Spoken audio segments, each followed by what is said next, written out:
puedo decir que no soy de los que se quejan, que prefiero ganarme el cambio y cada poco cuenta. Y es por eso que quejarme hoy tanto me cuesta, pero no hay más que pueda hacer. Siento impotencia. Estoy harto. Harto de políticos corruptos y de bancos, de ladrones de traje, corbata y guante blanco, de recortes, de rescates y de embargos. Harto de avergonzarme de ser español y de España, de dictaduras teñidas de democracia, rojas antes, luego azules, y a saber mañana. Pero hay cosas que detesto y que no cambian.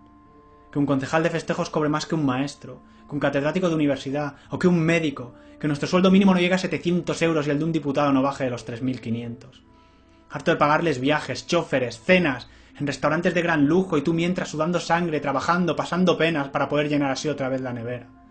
Harto de coronas, de príncipes ladrones y princesas, de reyes que acaparan maldades inconfesas. Su majestad, símbolo de unidad y de permanencia, más bien símbolo de malestar y decadencia. Me da rabia.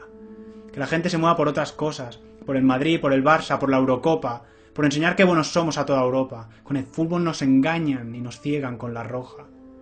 Muy harto de escuchar que 1000 jóvenes se marchan, cada día a Reino Unido, Noruega o Alemania. Que hoy en día 3 carreras ya no bastan, que hoy en día se premia la ignorancia. Cansado de paquirrines, julianes y pantojas, empachado de tragar tanta salsa rosa. Fulanas, chorizos, yonkis, idiotas de repente son ahora gente famosa. No lo entiendo. Que todavía intenten que me trague el cuento de que la fiesta de los toros es algo bueno, de que matar por hobby en la plaza es algo nuestro, no es mío, eso seguro, y es triste que sea vuestro. Harto de escudos, de porras, de cargas, de piedras, y los que las lanzan. De que los puños ganen siempre a las palabras y de que al final nadie gane nada. Estoy harto.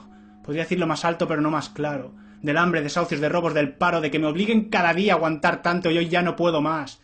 Hoy ya no aguanto. ¿Qué más da lo que diga? No cambiará nada. Me acusarán de vivir en un mundo de hadas. No pido riquezas, ni halagos, ni otras bobadas. Solo lo que es mío. Y ellos me arrebatan. Estoy harto.